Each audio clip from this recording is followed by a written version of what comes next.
and welcome to the What the Shuck podcast. We are coming to you all from Bourbon and Beyond.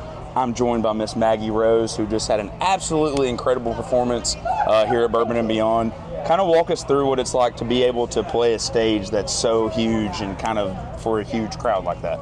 It's always surreal. I mean, no matter how many times you've done it, it's cool to be plugging your guitar in and then you're playing. Like the way the Bourbon and Beyond is set up is that the stages are right next to each other. So Haley Witter's finished her set and then boom, we were on and people migrated over and it's urgent and fun and exhilarating.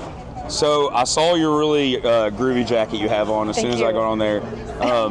When you spilled on it, but yeah, it's good. Was it coffee? Yeah. So when you go to pick out your outfit, are you like going to like vintage places? Do you have like a stylist? How does that kind of work? That's pretty fashionable for sure. This jacket is an old jacket. This talented girl, Raina Gear, I think it was someone's old band jacket. She found it and she bedazzled it, and I wore it on my album in one of the videos for Change the Whole Thing. And I broke this baby back out for Bourbon and Beyond. It's been a couple of years, but repurposed and then, vintage, mix and match, kind of like the music. Yeah. Something that will make me feel powerful on stage, but okay. I don't want to be thinking about what I'm wearing once the music starts. So kind of would you say it's like almost like an alter ego, or are you like going out there like, when you're playing music, are you the same person on the stage as like you are in real life, or are you kind of like performative? How would you kind of explain that? Well, stage is real life.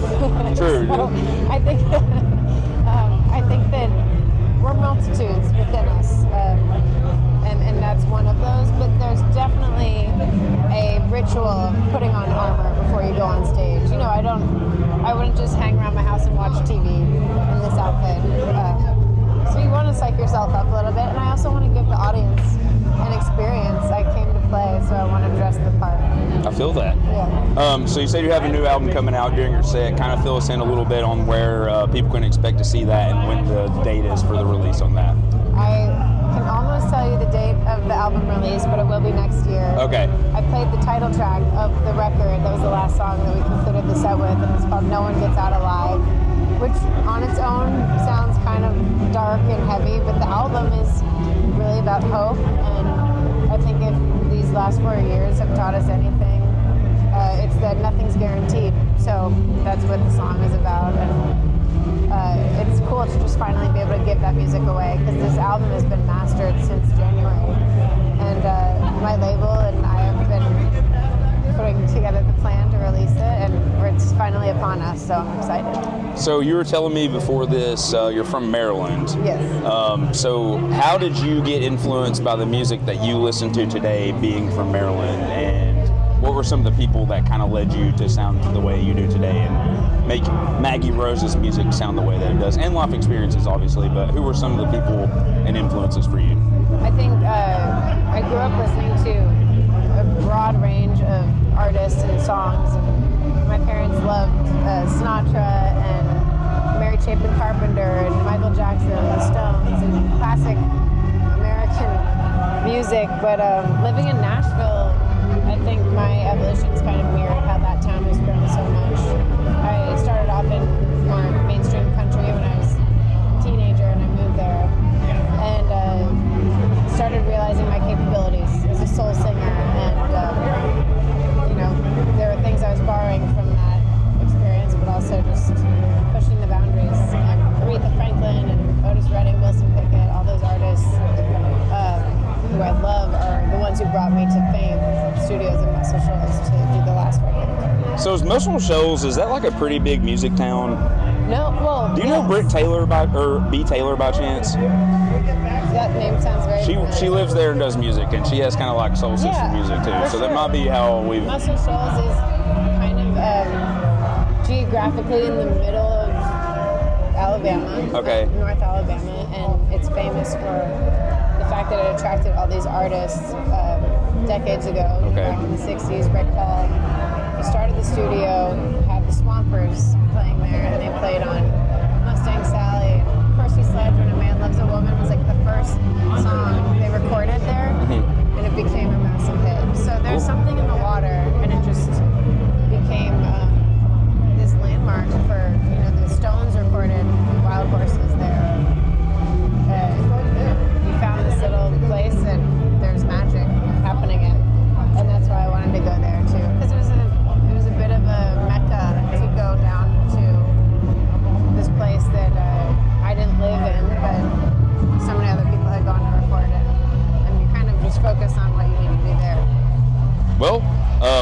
mean, the music that I've heard that you've made, and I think it's really cool that you've made kind of evolved as a musician. Obviously, we always hope to grow and to get better as a person, but as a musician, it's really cool to see that too.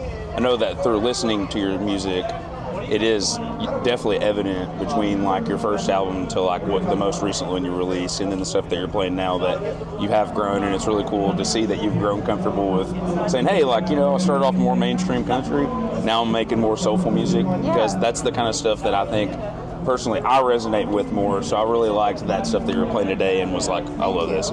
And I loved all the stages that I got to experience, but I think every artist owes it to themselves to get to know themselves better. That's how you're going to keep your relationship with the audience strong and hopefully attract more people.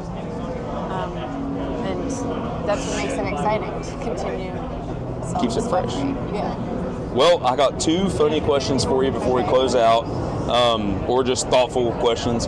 If you could describe your music in some capacity for, say, as a dish or cuisine, could be anything. It could be your favorite dish. It could just be something that you've never even had before, but you're like, this is perfectly just explains my music. Unlikely, but what would the dish be and why?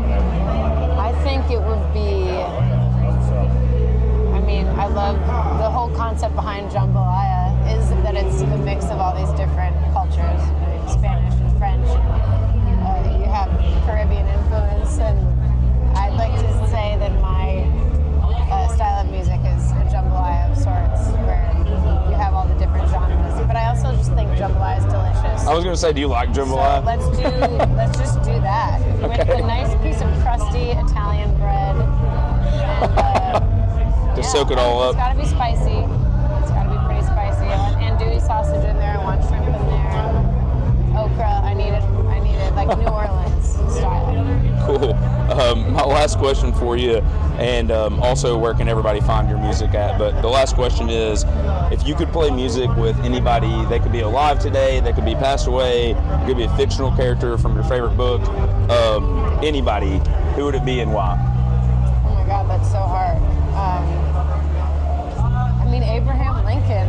Abraham Lincoln. Because, like, even if he's not that great at music, which he may have been, that might be a historical fact I've missed. But I want to hang out with the 15th president of the United States and say that I hung out with him. And play music with him. Lincoln was an impressive dude.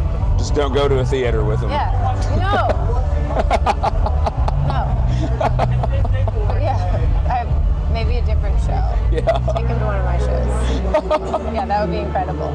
Well, I appreciate you so much. Where can everybody find your music? And you said that you'll have new music coming out next year too. So Correct. Where can people expect to find that? Actually, we have a song coming out in October. A song coming out in October. Before, to lead into that. People can find my music on all the DSPs, Spotify, Pandora, Apple Music, iTunes. We have vinyl as well. And MaggieRoseMusic.com is where our tour schedule is. And merch, you can buy the hard copy, the real thing there, if you'd like. So. Well, Maggie, I appreciate you. I hope you continue to crush it, and I'll look forward to having your new music come out. If you're listening to What the Shuck, for our special versions here at Bourbon and Beyond, hope y'all are enjoying, and I'll see you all next time. Thank you so much. Thank you. I appreciate you.